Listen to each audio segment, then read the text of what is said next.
Thank you, Neri. Okay, so it's time to start. I understand. Good, good, perfect. Can everybody see? Do I need to put this microphone somewhere? Ah, fantastic. Okay, thanks so much for having me. I hope that people can hear me. If not, give a sign. And all right.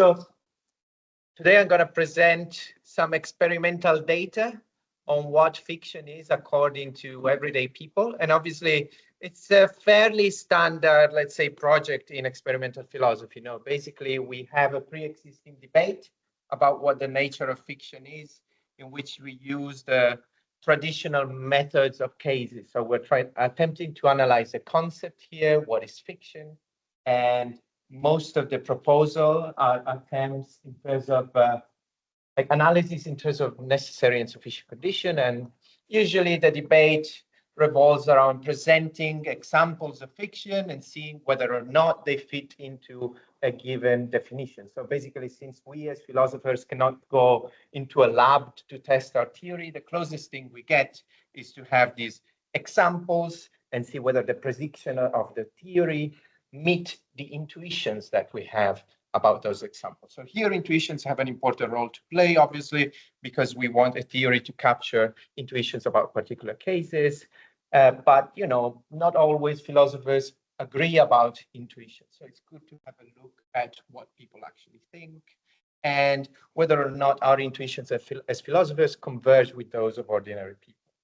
And in fact, in previous works in experimental philosophy has shown that sometimes we have divergence between what philosophers take for granted and what people think. So for instance, we have that philosophers take for granted that knowledge is factive, but we have some experimental evidence that shows that we have knowledge ascription without, you know, for propositions that turn out to not be true. In lying, it is always assumed that lie has to be an explicit assertion, but it turns out that people are pretty happy to call implicatures lies. So we have that. And then we have variations across culture. Actually, there isn't much, you know, for both cases, a lot of the time, philosophers' intuition converge with lay people. Time, the intuitions are the same across culture, but it's not always the case. So we were curious about these issues. And kind of overall project for us is threefold, maybe fourfold. So first of all, we're interested in try to like sketch a folk concept of fiction. So what is the concept that adopt, that they operate with when they think about fiction, when they have to distinguish between fiction and non-fiction? What are the main factors that predict whether a given work will be classified as fiction or non-fiction? Then we want to test whether or not there is a gap between the way philosophers think about these issues and the way lay people think, whether or not our intuitions as philosophers converge with those of lay people. And then obviously, as we approach this question, we're also going to test definitions. So we're going to see whether the existing accounts of what is fiction, of the definitions of fictions that we have in the literature, converge with issues of whether or not, you know, these present can offer support for this definition, or instead they clash with them.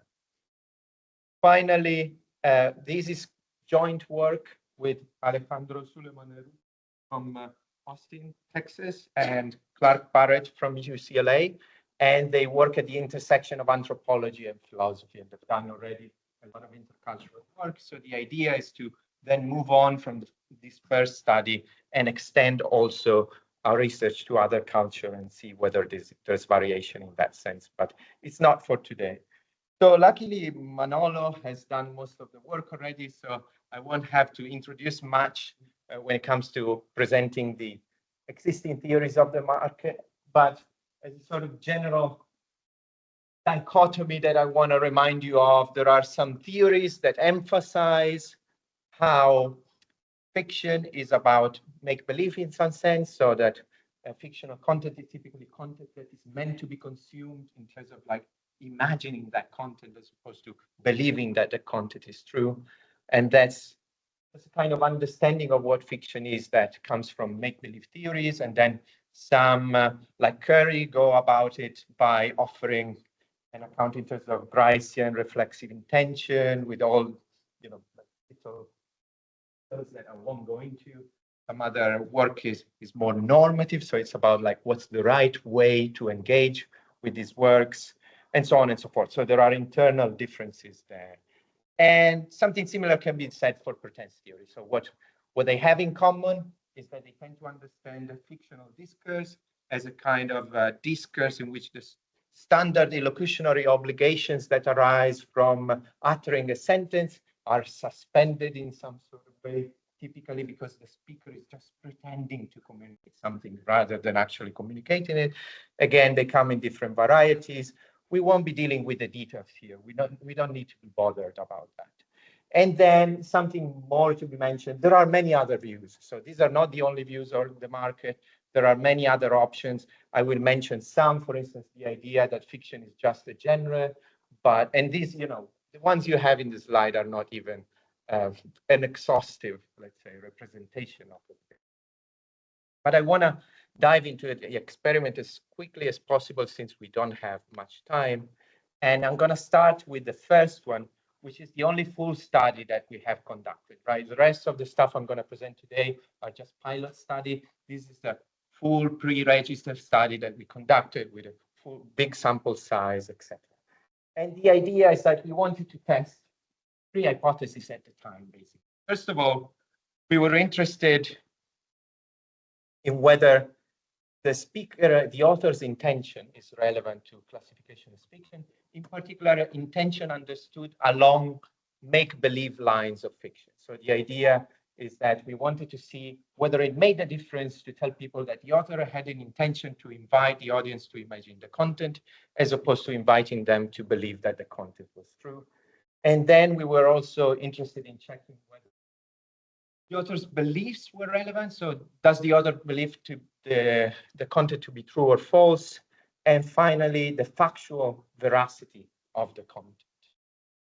So the main question for the study is which of these three factors is the strongest predictor of a fiction judgment? So a decision of a participant to classify the work as fiction rather than non-fiction.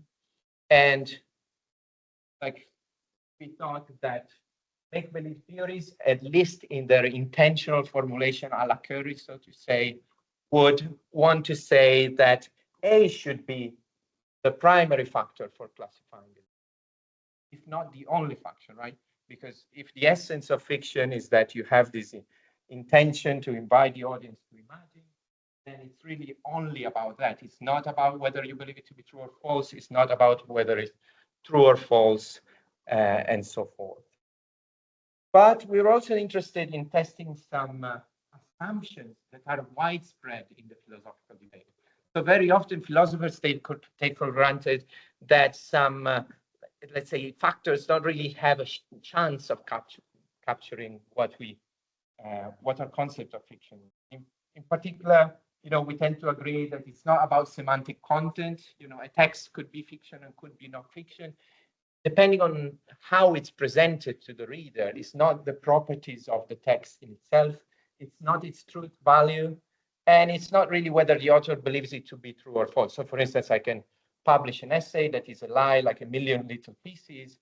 I believe it to be false, but since it's presented as actually something that actually occurred, is not a work of fiction. So there's typical agreement on our last two hypotheses that belief doesn't matter, and factual truth doesn't matter. We wanted to test if this is what people actually think.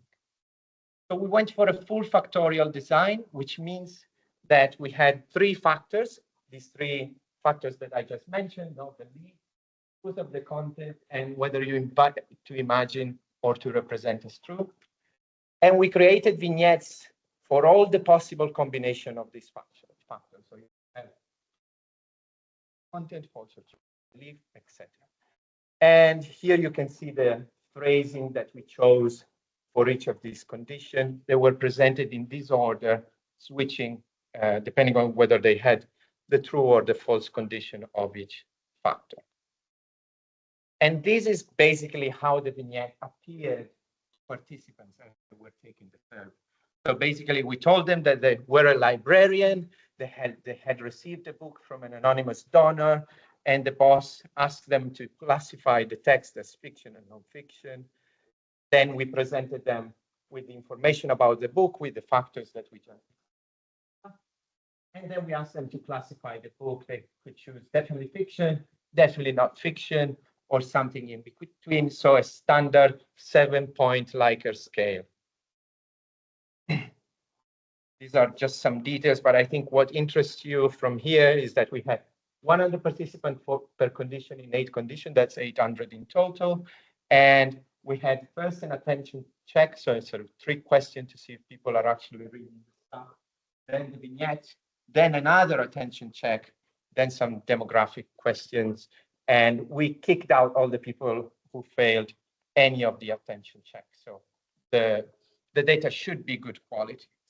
I should have maybe made you guess what the results are, but basically here you have the standard. So this is a box and whiskers graph. Basically, the boxes represent 50% of the data is going to fall in that range, and it's the 50% that is closest to the median, and the median is the colorful line that you see in the middle of the box. Okay, and basically what you can see here is that on the left, you have the true content. So the cases in which the content was factually true. And on the left, the false content.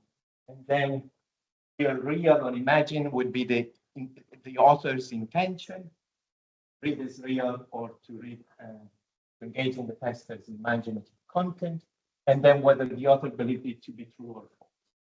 And as you can see, when you have true, believed to be true, and presented as real, everybody agrees that it's nonfiction, so you have that flat line. And the same happens for everything negative over there, like everybody agreed that prototypical fiction is fiction. Another kind of interesting fact here is that you might have thought that since there were some clash between, in some cases, they believe it to be true, but it's actually false, or the other way around. Maybe you would expect people to be a bit confused and aim for the midpoint. But actually, except in one condition, all these cases are cases, the stars that you see there are for significance and like how big the size of the effect is. So basically, it tells you how strongly we can predict that people will not pick the middle point as an option, so that they lean towards the direction in which they lean.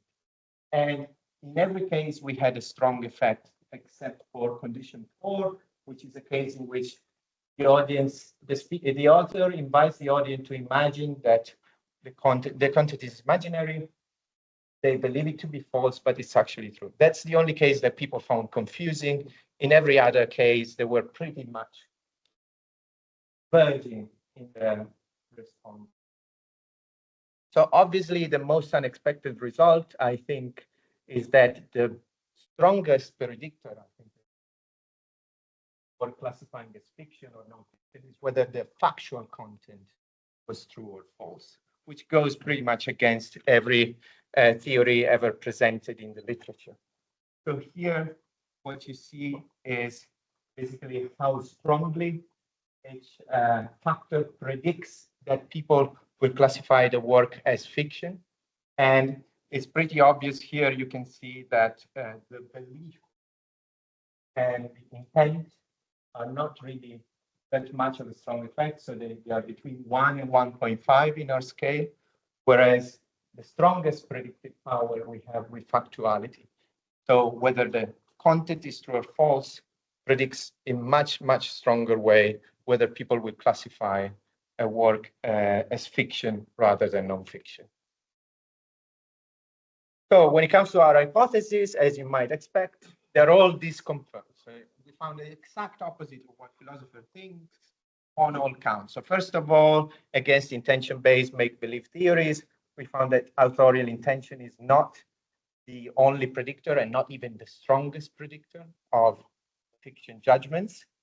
And this is indirect evidence against make-believe theories. And I stress direct there because it's indirect in several important ways. First of all, the way in which we phrased that the author had an intention to make the audience imagine doesn't really meet, for instance, the formulation that Curry gives of an intention-based account. So it just comes close to that. It's not exactly what philosophers. But on the other hand, I mean, obviously, it comes close. It's in that ballpark.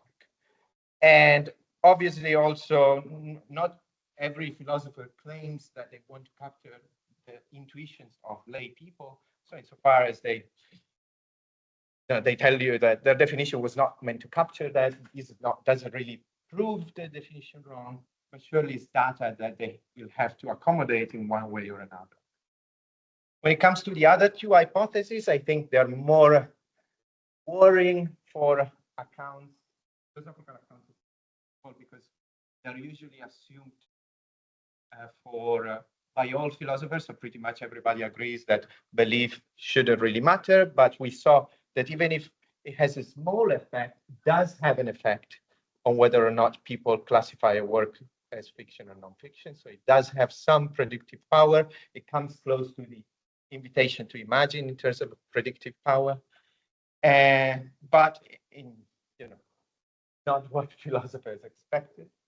And factuality, that's the strangest datum I've already mentioned, turns out to be the strongest predictor of fiction judgments, which suggests that there is indeed a discrepancy, a gap between the intuitions that philosophers have and the intuitions that lay people have. So I think some of you may be especially sympathizers of make-believe.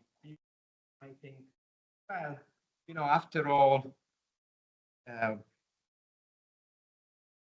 concept of fiction is something that people might have more or less clear depending on their expertise, depending on how much they know about fiction, how expert they are in this domain. So we should rather defer to experts when it comes to defining concepts. But if this was true, I think that we should find a difference based on the demographic data that we collect.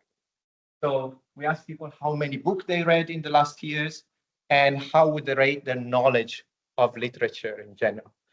So what we did here is we took all the data and for every condition, we separated into quartiles based on how they answered this question. So we took the top quartile, so the highest 20% in terms of how many books they read in the last year, and the lowest 25% in terms of how many books they read in the last year. And we confronted these data. And this is what we found. So a bit messier, but every box is a condition.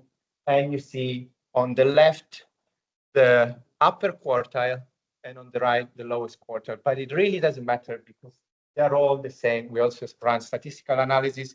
Under no condition, there was a significant difference between the two quartiles, either in the how many books have you read version of this test, nor in the case in which it separated the two quartiles based on self-reported knowledge of literature.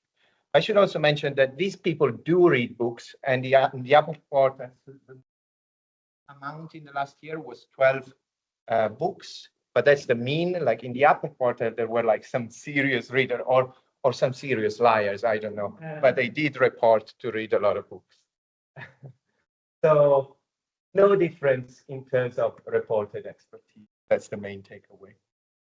So at this point, I would like to mention some other studies, which again, I want to stress, they're just pilots with smaller sample sizes. And the first one is basically just the very same experiment, but done for pretend assertion theory. So we use the same three factors, but for the first factor, we were checking, we were changing whether or not the author was asserting that the content of the fiction was true. And this is interesting because it's also, again, an indirect test for existing theories of, like they don't necessarily agree with pretend assertion, because even make-believe theories usually will agree that if you assert something, then it cannot really be fiction. So if you find the opposite, that again is data that speak not only against pretend assertion theories, but against various accounts on the market. This time we chose to experiment with two different wordings since we are still in the phase of playing around. So in half of the cases, we told them that the book claims or does not claim that the events it recounts actually happened. And in the second case, the emphasis is on the author's responsibility, and we tell them the author of the book took or did not take responsibility for the truth of its content. We got rid of the two vignettes that were straightforward because we're just testing the complicated case. So I don't know what you expect here, but the results are that nothing changed at all. Like maybe a little bit of a difference in the only case in which there was no significant difference. Now we also find the difference. So if something, the pretend assertion account does a little bit worse than the other one. But once again, there was basically there was very small predictive factor. Whereas what predicts fiction judgment, once again, is the factuality of the content. See very well there that on the left, when the content is true, people tend to think that it's non-fiction, and when it's false, they agree pretty strongly that it's fiction. It doesn't matter whether you use the claim phrasing or the responsibility phrasing, so we collapse the data together, and this is what you have when you put all the data together. So again, very strong effects. It's pretty straightforward, the results, and the main takeaways, I mean, I can walk you through them again, but it's basically the same, right? We have indirect evidence for pretend assertion views. We have, once again, evidence for a discrepancy between philosophical intuitions and folk intuitions, because obviously factuality is the strongest predictor here. So some more fun stuff that we did more for personal interest, maybe, but I think it's also very relevant to the philosophical debate. I don't know if you are aware of the infinite monkey theorem, but basically it's the idea that if you put some monkeys, with a typewriter and let infinite time pass, at some point they will type a work of fiction, and why not even the complete works of William Shakespeare. So we thought this is an interesting thought experiment because it cuts across various formulation of what fiction might be, but it tells us something about whether or not authorial intention needs to be in place in order to determine whether a work is a work of fiction or a work of nonfiction. So obviously, since monkeys in producing text in this way have no intention, if their work is classified as fiction, then no authorial intention is really needed for classifying a work as a work of fiction. And this is interesting, again, because different theories presuppose an intention in one way or another. So it cuts across factions. It gave people like a little bit of an explanation of how the monkeys are producing this work. And then what we manipulated is, first of all, the style of the text or the verisimilitude of it. So we told them that the resulting book, which you hold in your hands, seems to narrate an imaginary story versus events that actually happened. So this is about style and content, whether it looks true, verisimilitude. And then, as it turns out, the book's content are entirely true or false. So this, again, is the factuality condition. In this way, we can test whether intention matters, whether verisimilitude and style matter, and whether factuality matters. I think you know where this is going. Okay. Once again, what really made difference is whether or not the content was true. Quite interestingly, though, as you might see here, in the case in which the content is false, people are happy to say that it's fiction. But in the case in which the content is true, people are like, oh, we don't know if this is non-fiction or something else. So it looks almost as if an intention is needed to produce a work on non-fiction, but it is not needed to produce a work of fiction. But this is what we found. Again, important caveat, we had a small sample size. This is just a pilot, so we shouldn't read too much into it. But it does provide some indirect evidence against various versions, like any theory that presupposes some intentionalism of some sort.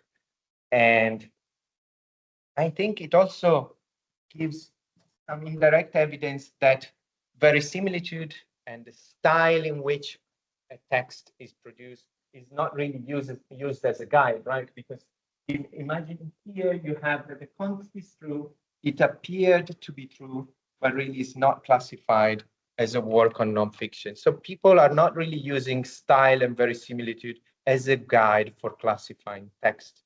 Rather, it's the factuality that seems to have a strongest predictive power. Finally, the last thing that we wanted to check is whether religious and mythological texts classified as. This is an issue that is not very much discussed in the literature on the nature of fiction, but I very much enjoyed a few passages of Walton in which this issue is discussed.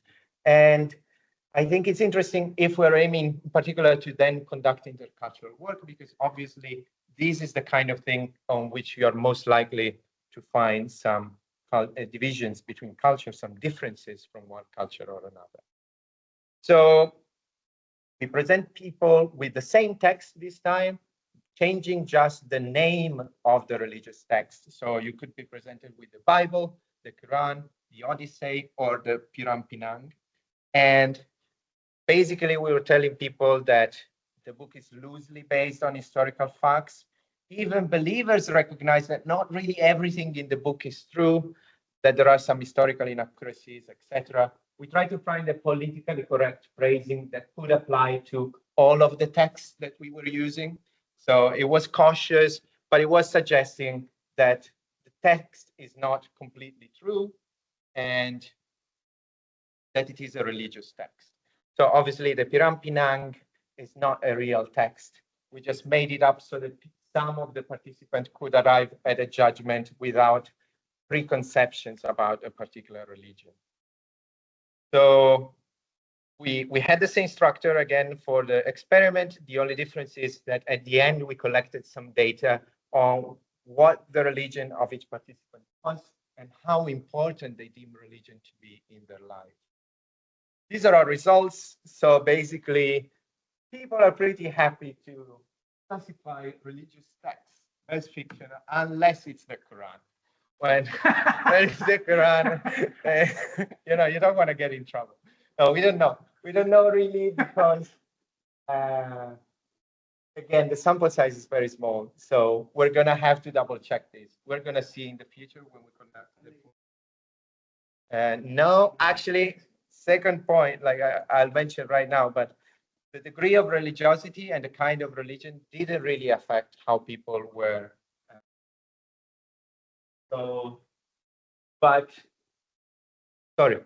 Except in the Quran. So in the Quran condition, people who were more religious gave slightly different responses.